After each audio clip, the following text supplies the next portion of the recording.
You just picked up a bag of SharkBite fittings because someone told you they are the easiest way to fix a leaky pipe. No soldering, no special tools, just push and done. But here is the truth. If you do not know these 10 things before you buy them, you could end up with leaks behind your walls, failed inspections, or money straight down the drain. After 3 decades of fixing plumbing problems, I have seen every SharkBite mistake in the book. Today, I am walking you through 10 things you absolutely must know before buying SharkBite fittings. And stick around for number 8, because that one catches almost everyone working on older homes. Plus, I have a bonus tip at the end that could save you from a disaster most people never see coming. The first thing you need to know is that SharkBite fittings work on multiple pipe types, but not all of them. This is where a lot of folks get tripped up right out of the gate. SharkBite push-to-connect fittings are designed to work with copper, CPVC, PEX, PE-RT, and HDPE pipe. That covers a lot of residential plumbing, which is why people love them. But here is where the trouble starts. They do not work on galvanized steel pipe, and they do not work on PVC. I cannot tell you how many times I have walked into a home where someone tried to jam a SharkBite fitting onto an old galvanized line and wondered why it was dripping within a day. Galvanized pipe has a threaded exterior and a slightly different outside diameter that simply will not engage the grab ring inside the fitting. And PVC, which is common in drain lines, is a completely different system. So before you buy a single fitting, identify exactly what type of pipe you are working with. If it is galvanized, you are looking at a different solution entirely. If you're not sure what your pipes are made of, a simple magnet test can help. A magnet will stick to galvanized steel but not to copper.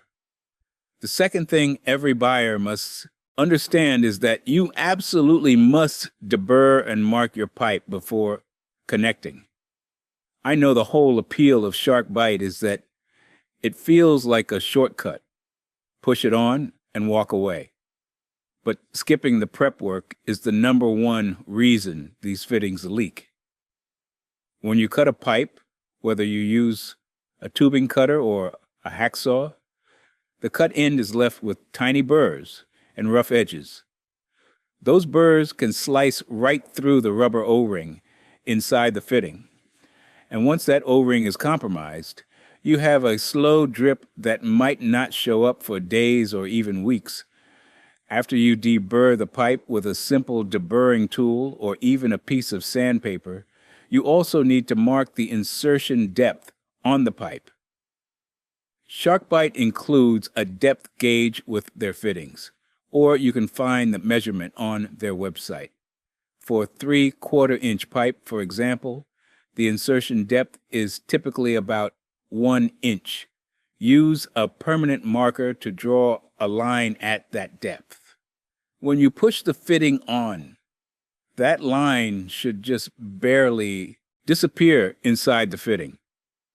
If you can still see it, the pipe is not fully seated, and you're asking for a leak. This step takes about 30 seconds, and it is a difference between a solid connection and a call to an emergency plumber at midnight. The third thing to know is that SharkBite fittings are significantly more expensive than traditional fittings. Let me put this in perspective for you. A standard 1/2 inch copper coupling that you would solder costs somewhere around 50 cents to $1. The same size SharkBite coupling will run you between $6 and $10.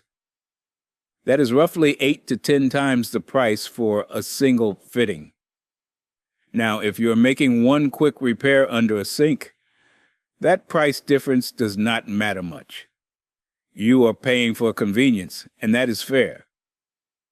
But if you are replumbing a bathroom or connecting a dozen fittings throughout a project, those costs add up fast.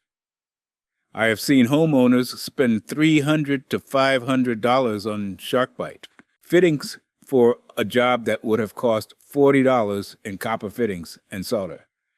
So think about the scope of your project before you buy.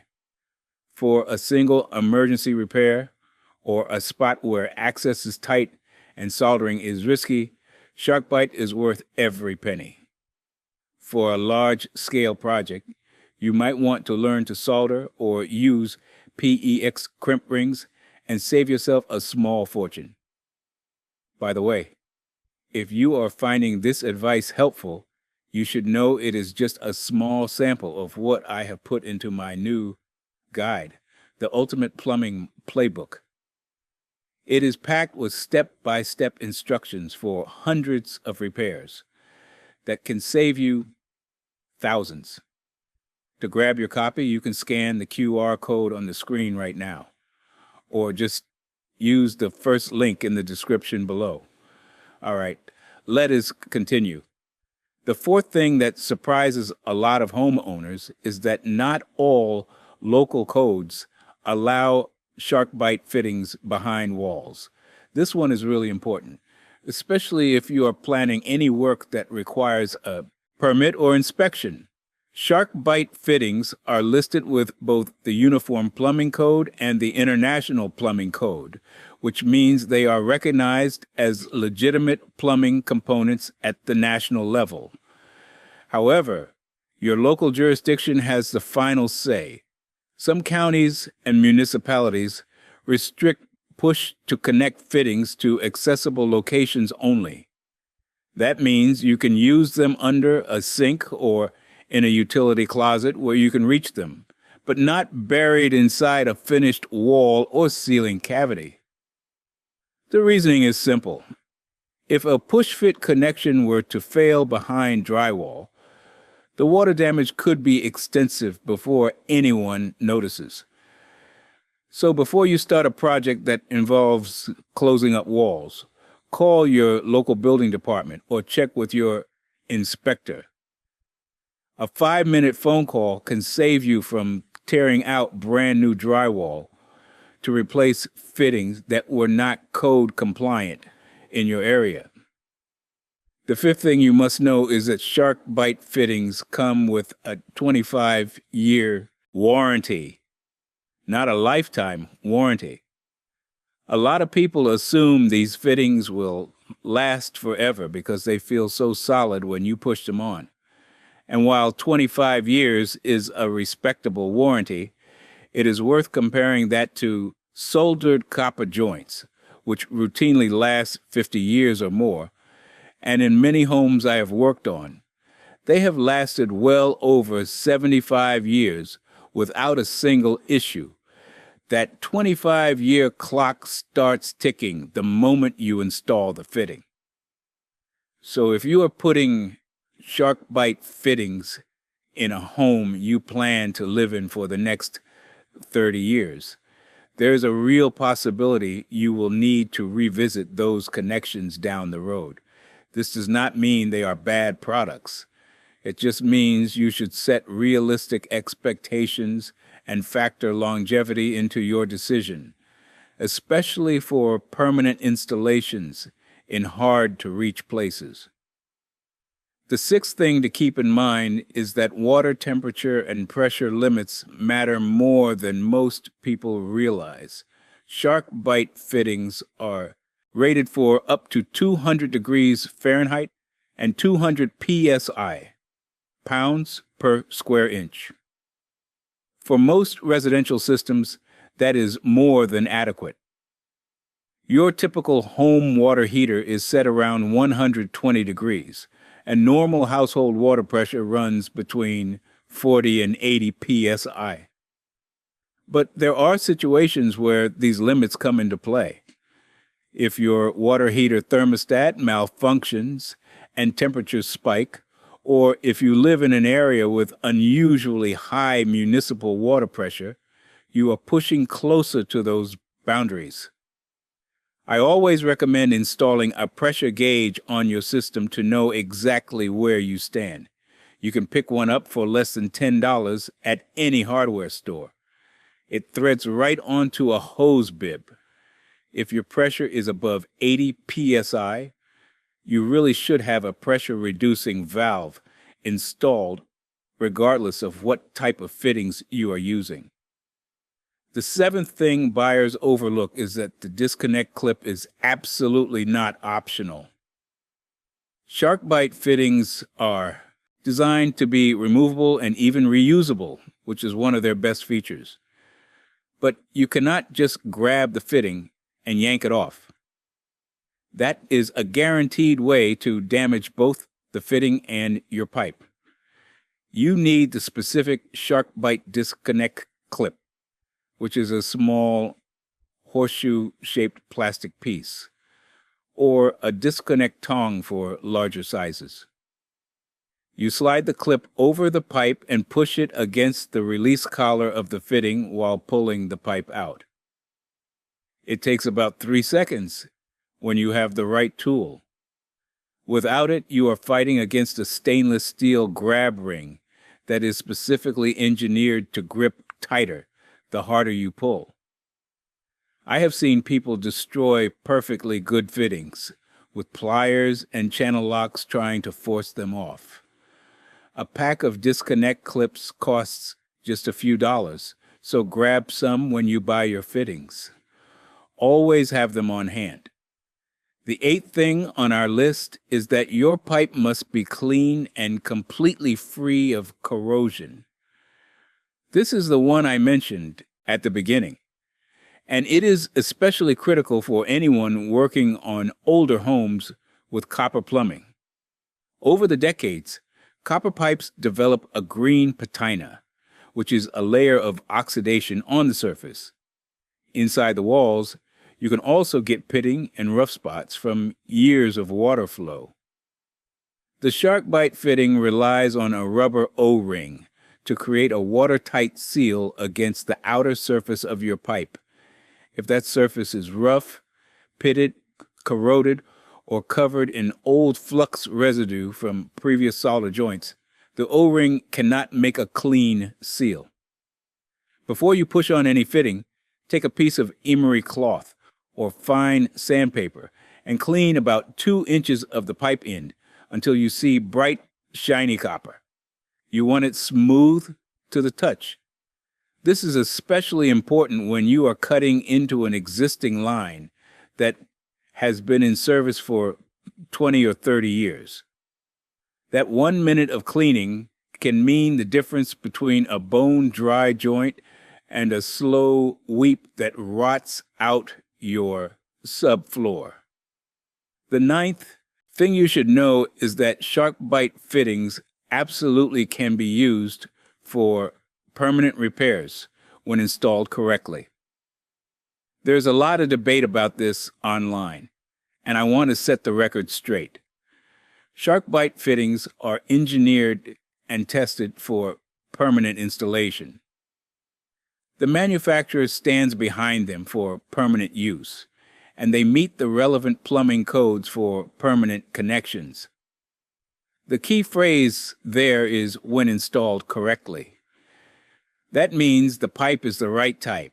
It is properly cut and deburred. It is marked for insertion depth. The surface is clean, and the pipe is fully seated in the fitting.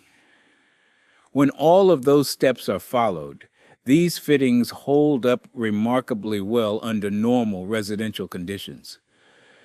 Where they get a bad reputation is when someone rushes the installation, skips the prep, and the fitting fails 6 months later. That is not a product failure. That is an installation failure. So if you follow every step we have talked about today, you can absolutely use SharkBite fittings with confidence for a permanent repair. The 10th and final thing you need to know before buying SharkBite fittings is that sunlight degrades the plastic components.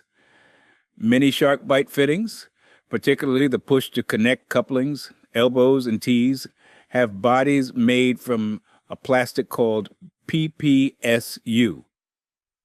This is a strong, durable material that holds up great indoors, but it is not UV resistant. If you install a SharkBite fitting in a location where it is exposed to direct sunlight, whether that is an outdoor hose bib connection, an exposed pipe run along an exterior wall, or even near a window that gets strong afternoon sun, the plastic will begin to break down over time.